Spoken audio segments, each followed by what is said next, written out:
Formal charge. In this section, we are going to explore the concept of formal charges in chemical structures. Understanding formal charges is crucial for drawing accurate Lewis structures and also predicting molecular properties. A formal charge is a way to count and compare electrons and molecules. Think of it as a simple bookkeeping method that tells us if an atom has gained, lost, or maintained its normal number of electrons after forming bonds. Now, to find the formal charge, we wanted to compare two things. First is how many electrons the atom usually has when it is alone, which we call as the valence electrons. And the second thing is how many electrons it owns when it is going to be present in the molecule. When we say an atom owns electrons, we mean it gets to keep all of its non-bonding electrons, basically the lone pairs, and half of its shared electrons. To find formal charge, we'll use this formula. The simplest formula that you can use here is valence electrons minus D plus B, where D is going to represent the number of dots, which is basically the number of electrons, and B is going to represent the number of bonds.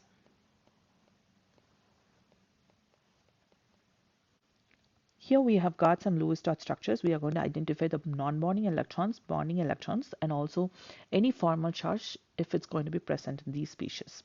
Let's take water. The formula for water is H2O, and here oxygen is sp3 hybridized, and we can see that there are two lone pairs of electrons that's existing on oxygen. So therefore, these we are going to call as lone pair of electrons. So we have two lone pairs of electrons, so this is going to be lone pairs. And then there are two bonding pairs here. So these we call as the bonding pairs. When the oxygen here is going to form another bond with hydrogen, then it's going to become hydronium ion.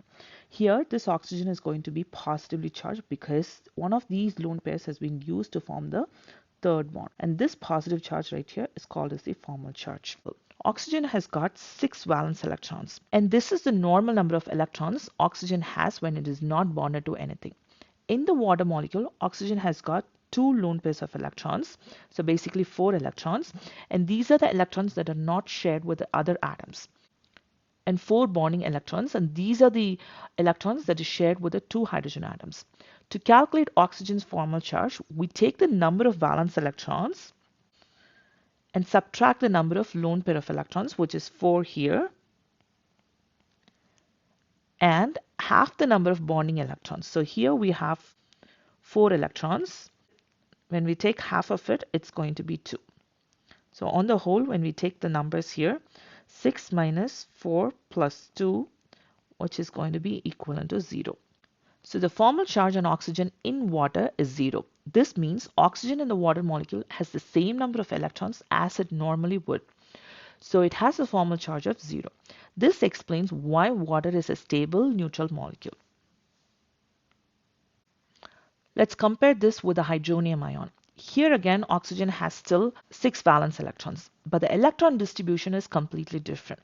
The oxygen atom now has only 2 lone pair of electrons and forms 3 bonds with 3 hydrogens. So let's try to use the formula and find the formal charge here. The number of valence electrons is 6 here, and the number of lone pair of electrons is going to be 2. And then half the number of bonds, which is going to be 6 divided by 2. So when we substitute this in the formula, this is going to be 6 minus 5, that's going to be 1. And therefore, the formal charge of oxygen in hydronium ion is going to be plus 1. And we can do exactly the same thing to find the formal charge on oxygen in hydroxide ion. We can also try to use this formula to make it a little easier. So oxygen has still got 6 valence electrons.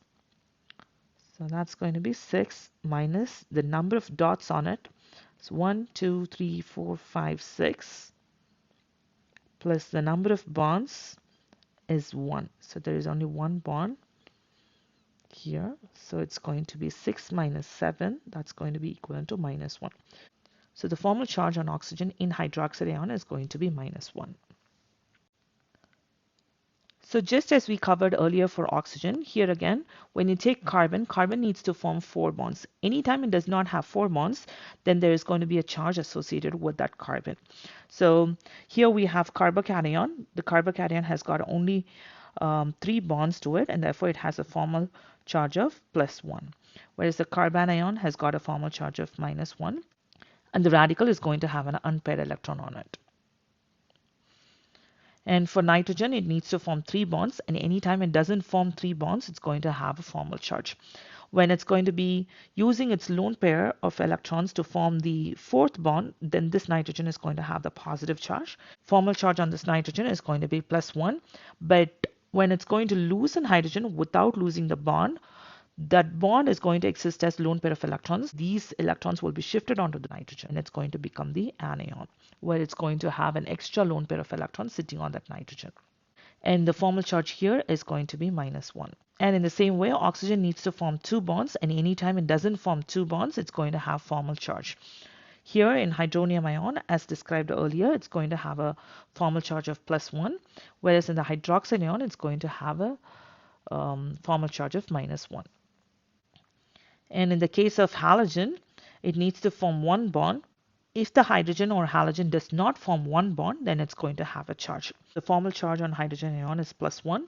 For the hydride ion, it's going to be -1. And this is hydrogen radical. Bromide ion, it doesn't have any bond here. So those electrons from the bonding pair needs to go on to bromine as lone pair of electrons, and therefore it has a formal charge of -1. Here we have the bromine radical, which is going to have an unpaired electron. Here we have the number of bonds and lone pairs that each atom could form. In the case of hydrogen, there needs to be 1 bond for it to be neutral, whereas in the case of carbon, it needs to have 4 bonds and no lone pairs. And then in the case of nitrogen, there needs to be 3 bonds and 1 lone pair. For oxygen, 2 bonds and 2 lone pairs. And for halogens, 1 bond and 3 lone pairs. And all of this is going to make to a total of 4, which means it's going to have an octet.